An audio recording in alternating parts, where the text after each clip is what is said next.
Welcome to Bold Talk series where creativity, leadership, ideas, innovation come together. My name is Epi Ludvik, and today I have a privilege to have a short one-on-one conversation with Gianluca Ferremi, the co-founder CEO at Wisepath, a platform using AI and video games to train soft skills for the future of work. Gianluca, great seeing you, and welcome to our Bold Talk series. How are you? Very well, thank you. Good morning, Epi, and thank you very much for having me on your podcast. Absolutely. What a right time for upskilling that the world needs today. We're living in an age of a massive transformation in almost every single industry. Walk us through your personal journey from founding Wisepath to pioneering the use of video games and AI for soft skills development. Sure. Well, finding Wisepath seems like a journey that started when I started working, but I didn't know yet. So I've been working in the technology field for all my career since the time I was at Sun Microsystems and beyond when I started my own consulting activities. And I worked for many startups. And I realized that the main reason why startups fail, besides technicalities in few cases, was because the team didn't click, or when the moment of pressure, the system collapsed. And it wasn't because of technical skills or because of particularly environmental reasons.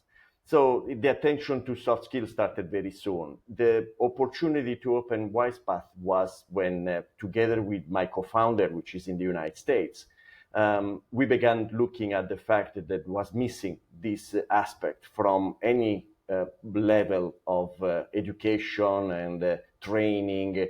And because of a different experience personally, we knew that this was critical for success in the future. We didn't know how critical was going to be until ChatGPT came out. Then we realized that it was even more critical than what we thought. And the video games came into the picture thanks to, of course, the research work done by different organizations, very few, but very important organizations around the world. And the fact that we wanted to speak the language of the new generation because they are the ones that are facing the work environment right now with many challenges, many more than we had at our, in the past. And also they have, they are becoming, they do have issues that requires a lot of soft skill, even in their personal life. Yeah. Now, what inspired you to create a platform that heavily focuses on human skills training? Because human training it's complex. Today, you need very specific training for specific technical skills. And so, what inspires you, and where do you see this journey will take us? Very good question, Epi. The main point here is it happens all during the pandemic. We, me personally, but I realize a lot of my colleagues and friends, and talking to my co-founder also, he has three daughters that at the time were like around 20 years old, and were facing the challenge of finding what they wanted to do with their career. And there was a lot of similarity in the fact that the pandemic brought us down from the hamster wheel.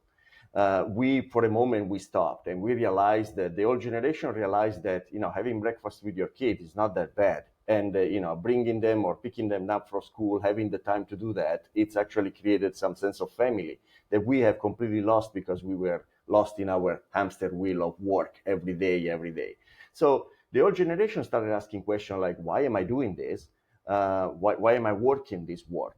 And the young generation is, what am I supposed to do with all the challenges and the choices I have in front of me and the uncertainty about the future?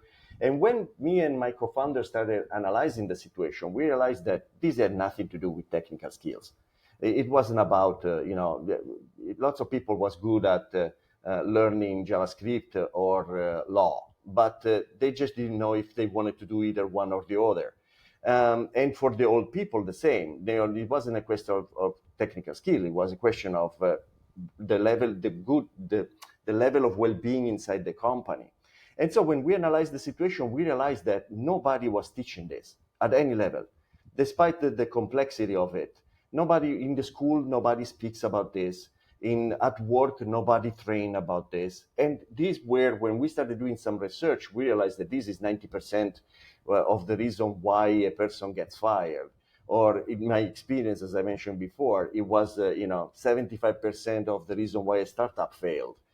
So despite the significance of the skills inside any aspect of academic and professional career, nobody was taking care of it, if not at a very, how can I say, ethereal level, like at the coaching session, when you feel good, everything is great, but then when it finishes, you go back to the office and you do the same thing as before. So we decided that we needed to find a way to bring them to the same level as technical skills. So find a way to measure them accurately, find a way to treat them, to quantify them, so that the training can be targeted, it can be measured, it can be, you can attach KPIs about this training, the same way you would do for a JavaScript training. And when we met the research foundations that showed us that since 5 years, and now almost 10, there were so much research that was showing how video games were actually able to measure this type of skills. That's when the spark went on, and we realized that we had the perfect tool aligned with the new generations coming into the world of work, and the desperate need at all levels to learn these skills. So this is where we decided to launch Wisepath and build the SkillQuest, our platform. Nice. Well, you mentioned something about measure. Obviously, if you can't measure, you can't grow it, right? Correct. And so, take us to this journey. You have a very unique way how you measure and analyze data generated by playing these uh, videos. How do you arrive at this unique methodology, and what advantage does it offer over more traditional method of training and measure? Well, consider that when we are talking about most traditional method of teaching, we are talking about coaching session, the traditional coaching session. So when you do your leadership couple of days, the Lego experience, or you go into a kitchen with friends and try to do lasagna together to see how the team works. So that's, let's say, it's the very unstructured way in which soft skills are trained. When you talk about measurement, you talk about survey. And surveys have a big issue, which it's actually technically is called the Hawthorne effect, which is that when you're being measured about, your answer is no more objective. It tends to align to what you want to be measured upon. And it's a self-assessment. So what you think about yourself not usually is the self that you're actually putting into, that you apply in certain situation when the instinct come in. Uh, Gaming gives the opportunity to move completely away from that world and be immersed in an experience where you forget yourself, and it's impossible to know what should be measured upon and when and how. So you just behave, and that is where the accuracy comes in.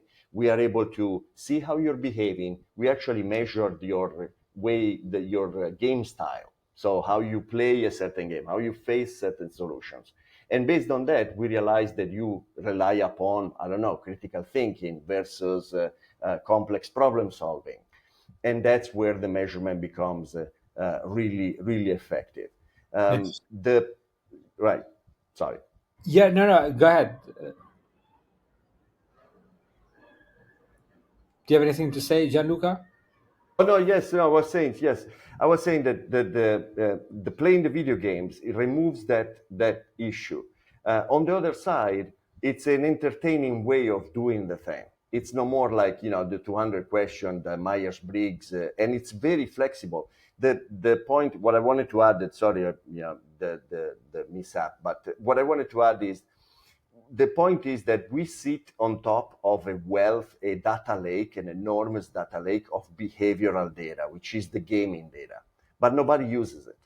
It's a it's used only by gaming company for entertainment purposes to build their next game. But the industry has not tapped into this enormous amount of information, which is inherently behavioral. We are the first. And if you see the data of what comes out from our analysis, it's mind blowing to just with few hours of gaming, the things that you can understand about the personality, the professional personality of a person are amazing. Interesting. Everybody loves gaming, right? From kids to grandmas, they love gaming. Well, it's a, put it in a different way. Who doesn't love playing, right? So it's and gaming is the playing of the new generations. To be honest, I'm a gamer. I'm an old style gamer, so I'm the Pac-Man Yeah, yeah. defender type of guy, not the Halo type of intensive combat scene. But still, I do understand what how much gaming it has become a part of the culture of the new generation, and it's a place where people socialize. It's a place where people. It's like watching Netflix. It's the same. You talk about it the day after at work, so it's natural. Now, the data you're gathering through gaming provides rich insights into individual and team strengths. How do you ensure that the companies use this data responsibly and in ways that truly benefit both the organization and the employees? Well, this is a very good question because it taps into also privacy and these kind of things, especially when you talk about personality. We get into a very gray and delicate zone. But the irony is that first of all, the gaming data we use are called the achievements. These are the awards, the medals, the recognition that a game gives to a gamer for having achieved certain results within the game. In the industry, all this information is public. You can, there are many sites in which gamers publish their awards and their medals and their achievements because they want to show how good they are at a certain game. So this information is already available. In a little bit, if you want to make a parallel, it's like saying once the company knows who you are and has your birthday, they could do your astrological chart and they would, access psychological information, assuming you believe to astrology. So it's information that it's already available. Use it properly. Well, of course, everybody can be malicious with this information, but the point is, it's actually in the interest of the person that works much more than the company. The company it can take advantage of this information, but it's in the interest of the employee to make sure that the company knows who they are, how they think, how they behave in certain situations, because it will enable them to find the better position in the company, the right team to be part of, so that they can be not just productive, but also engaged. Employee engagement is a big word right now in the world of work. And it's a huge problem in the world of work. The engagement is at the lowest point over the past 20 years. But in order to create that engagement, you need to know who the person is, not just who's the resource is. So the fact that you are good at JavaScript doesn't tell me anything on how well you perform inside the team. So it's information that you want to communicate and make available both to the company and the person. Yeah, I mean, so I understand. I mean, today we're the lowest point on in terms of engagement. There's a reason for it. There's a root cause. What's causing that? And I truly believe is that society at large, we've been drawn towards this idea of like having this New Year's resolution. Can you imagine? There's 365 days a year and you're only thinking about your goals one time a year, and that is probably you're thinking when you're getting drunk or you're excited about to get drunk. So I truly believe that you have 99% of the world today that truly they don't look at the goals short term and long term goals every single day. They don't have a system where they do affirmations. And I think this is what a root cause of what people are not why people are not truly engaged and aligned with the company.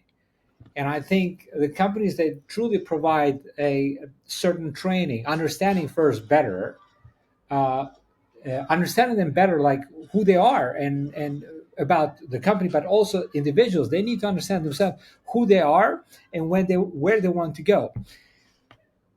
How difficult was for you, okay, to bring this to the companies, and how difficult it is for the companies, okay, to bring this to the employees, given the fact that the employees always reject, they are pushing back about company is like knowing about them. How difficult that was? How was it hard road where they embrace this product that you're serving to these companies? So it's a challenge, not that much because it's hard in itself, because of the product or anything else. It's a challenge much more because it's something new. So everybody has accepted the idea that soft skills are important. If you have a conversation with any CEO, he will tell you that of course, soft skills are critical, and they would love to have a way to be able to upskill their people on soft skills in some way.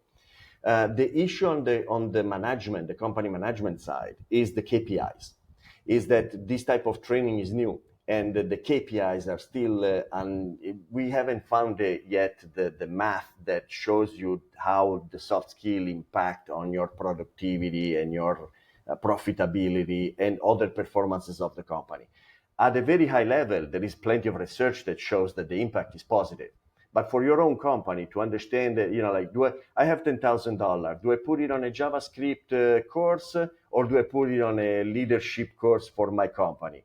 The JavaScript, I can quantify the ROI very quickly. The leadership, I know that I need it much more than the JavaScript, but it's much more difficult to justify that shift. So, as usual in a company, it's better to make a mistake on an old strategy than to run the risk to make a mistake on a new strategy. And so people tend to stick with what has been so far, even if that has to change at some point. And the world is pushing them now. Artificial intelligence is creating the push for them to change. So for us, it's actually good news because this resistance is becoming lower and lower. On the employee side, it's a very good question because from a gaming perspective, they are taken completely by surprise. Like to hear the company that actually tell them, look, I actually need you to play some video games for me to help you out. For them, it's something totally like what where is the catch 22, man? What do you want back? Are you taking away my vacations? Like something like this. But once the challenge there is that employees have not understood yet how critical soft skills are for exactly what you were talking before, which is the goals. Establish the clear goals that you can measure Gianluca, you yourself there? and achieve in order to improve both. Yes, I'm here. Can you Okay, hear me? there's some for like 2 3 seconds you missed, but I know you said like how important it is when they understand how important is the soft skills. That's where it kind of stopped. Correct. Sorry. The internet today is not collaborating. So it's how important it is for them to establish exactly what you were talking about, the goals. Yeah, Because what has changed from the past, and especially from the pandemic to now, is that now the goals that the employee wants to be engaged upon are not just the goal of the company, have to be also the goal of the person. And there's nobody that teaches you how to define those goals professionally from a personal level. Everybody tells you what are the goals that you should aspire to in the company. Increase yeah, your productivity, get your quota, get enough leads, or whatever it is. But if you take a person and tell them, look, professionally, what you really would like to do, and people look at you and don't have a clear answer. And that is the problem right now for engagement. And companies have to make that step in which they will create a link between their vision and the goals of the individual. Then you have engagement, because at that point I know that accomplishing the vision of the company will accomplish my own goals, even the personal one. yeah, truly. If I talk about this a lot around personal, professional, financial goals, and if you just look at the financial itself, which a lot of people, they go to work because of finances, and if they're not able to unpack that, how does that look like? What does your financial security looks like? What does your financial independence look like? What does your financial freedom looks like? And when I tell people like this, they're like, "What are you talking about?" I said, "Yeah, I mean, Yes, there's a right. big difference between financial security versus a financial dependence and versus financial freedom." And I think this is where truly a missing link is, like identifying, and a company can do that. Company can truly bring that type of training. We can help them identify, because they don't need to hold their hands, but they can just show them the way, and then link that, Correct. like you said, like link them to their goals. And I think this is where the magic happens. Amazing. um, Gianluca, so great to see. I can have this conversation with you for an hour. This is a short I format know. conversation. You either just click or you don't click. So we're truly clicking here. And maybe there'll be another conversation, more long format, and go deeper in terms of the human behavior and Sure. the metrics and so on. But my question to you is as a leader and as a CEO, how do you balance long term vision and mission with daily operation challenges, growing an innovative technology company? We're talking about you as a company, but also you're selling this company, this product and services to other CEOs, and understanding, like, how they can pay attention to your product and how important that is. So it's like to say it in few words. It's trust your plan. That's how you manage the operational, at some level, especially for me. And I'm a kind of a person that likes to strategize and a little bit less to execute, but I had to learn to execute, because the secret sauce is there much more than the strategy. You can change it, and once you do it once and you are convinced of it, you can rely upon, unless major thing changes in the environment, which it's not often. At that point, you have to stick with the plan. So every time that a new challenge comes in, is how does this fit with the plan I had? Maybe I have to adjust my plan. Maybe I have to introduce a new element because, I don't know, a tax return comes in that I didn't expect or whatever. But that's the moment in which you need to not strategize too much. You need to execute. And that's how I kept myself uh, ensuring that I was going to accomplish the vision by just looking what I had to do today, and plan for tomorrow, following the plan that I have, and not waste too much time thinking, am I going in the right direction? Yes, I am, because I did the strategy properly back then. Then events happen. There is, like you said, there is a moment once a year in which you take a look and see, how astray I am from the goal that I had at the beginning, and was the goal the wrong, or the path. But at the end, you get back into that execution mode. That's, in my opinion, how you really make things Yeah, happen. clarifying that strategy is very important. Once you clarify, like you said, like just trust the plan and stick with it. And obviously, at one point you got to measure it and say, okay, well, the beginning of that journey when it started, I was here and here I am today. It's working. Now we just got to refine it and make it better and change it. So that's the way to go. Thank you for sharing this. The last question is, what does the word bold mean to you? Bold. Bold is one of our core words, Epi, because everything we're doing is super bold, and I think that bold is the only way to accomplish your personal goals, because the personal goals usually tend not to be what you have around you. The vision of a person goes long term. He wants to accomplish big things, and definitely you don't know how to do those things at the beginning, so you have to throw yourself and learn on the journey. So bold, in my opinion, is the key to accomplish those personal goals. Yeah, very well said. I mean, you got to throw yourself out there, get uncomfortable, Yeah, uh, and and just go with the journey, and trust the plan. So, great correct. having you, Gianluca. It was a pleasure having this Bold Talks series. Looking forward to another great conversation, hopefully in the future. Until that time, be great and be bold always. Take care. Thank you very much, Epi. Goodbye.